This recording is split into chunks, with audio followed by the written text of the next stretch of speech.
नमस्कार, सुबह सवेरे की खबरों में आप सभी का स्वागत है। मैं हूं आपके साथ रहनुमा। चलिए आज की अहम खबरों पर नजर डालते हैं। केंद्र सरकार ने सिटीजनशिप अमेंडमेंट एक्ट यानी CAA का नोटिफिकेशन जारी कर दिया गया है। इसके साथ ही ये कानून देश भर में लागू कर दिया गया है। सिटीजनशिप अमेंडमेंट एक्ट के तहत पाकिस्तान, बांग्लादेश, अफगानिस्तान से आए गैर मुस्लिम शरणार्थियों को नागरिकता मिलने का रास्ता साफ हो गया है। 31 दिसंबर 2014 से पहले पाकिस्तान, अफगानिस्तान, बांग्लादेश से धार्मिक आधार पर प्रताड़ित होकर भारत आए हिंदू, सिख, बौद्ध, जैन, पारसी और ईसाई समुदाय के लोगों को नागरिकता दी जाएगी। इन 3 देशों के लोग ही नागरिकता के लिए आवेदन कर सकेंगे। CAA के ऑनलाइन पोर्टल को रजिस्ट्रेशन के लिए तैयार कर लिया गया है। केंद्रीय गृह मंत्रालय ने इसका ड्राई रन भी कर लिया है। सूत्रों ने कहा है कि CAA इन पड़ोसी देशों के उन शरणार्थियों की मदद करेगा जिनके पास दस्तावेज नहीं है। मंत्रालय को लंबी अवधि के वीज़ा के लिए सबसे ज़्यादा आवेदन पाकिस्तान से मिले हैं।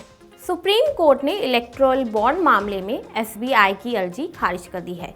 सुप्रीम कोर्ट ने SBI को आदेश दिया है कि 12 मार्च तक सभी जानकारी का खुलासा करें। साथ ही इलेक्शन कमीशन इस डेटा को 15 मार्च शाम 5 बजे तक अपनी वेबसाइट पर पब्लिश करे। सुप्रीम कोर्ट की 5 जजों की संविधान पीठ ने 15 फरवरी को इलेक्टोरल बॉन्ड की बिक्री पर रोक लगा दी थी। साथ ही SBI को 12 अप्रैल 2019 से अब तक खरीदे गए इलेक्टोरल बॉन्ड की जानकारी 6 मार्च तक इलेक्शन कमीशन को देने का निर्देश दिया था।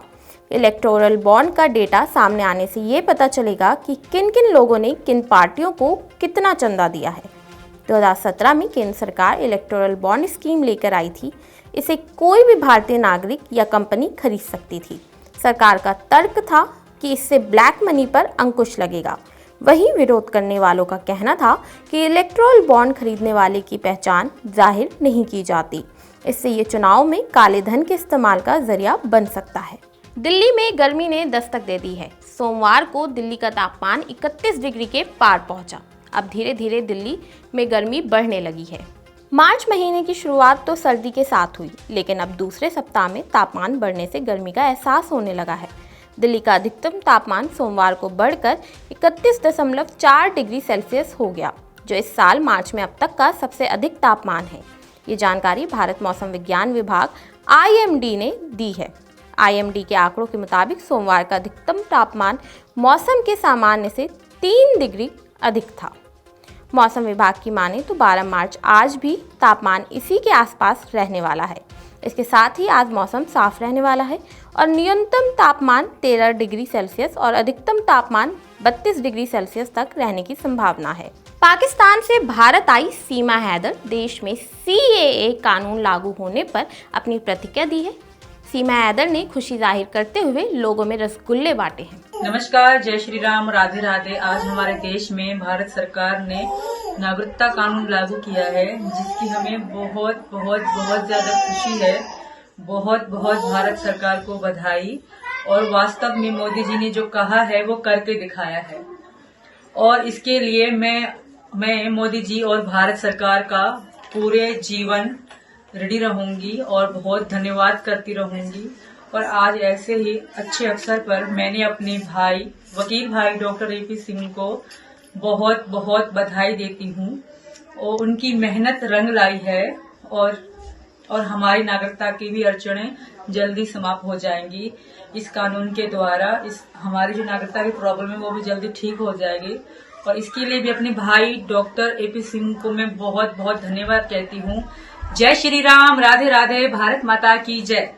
DRDO ने अग्नि 5 MIRV मिसाइल का सफल परीक्षण किया है। ये मिसाइल 5000 किलोमीटर तक के टारगेट को निशाना लगा सकती है। प्रधानमंत्री नरेंद्र मोदी ने सफल टेस्टिंग पर बधाई दी और कहा कि मिशन दिव्य शस्त्र के लिए हमें अपने वैज्ञानिकों पर गर्व है। It is a great day for our nation Bharat, when the DRDO has launched the maiden flight of Divyastra, the variant of Agni 5 that can carry more than one warhead, more than one payload in one single missile that can be directed to attack a single target or multiple targets at different locations. This is a great achievement. तो ये थी आज की अहम खबरें जिन पर हमारी नज़र बनी रहेगी। ऐसी खबरों से जुड़े रहने के लिए देखते रहिए पंजाब केसरी नवोदय टाइम्स।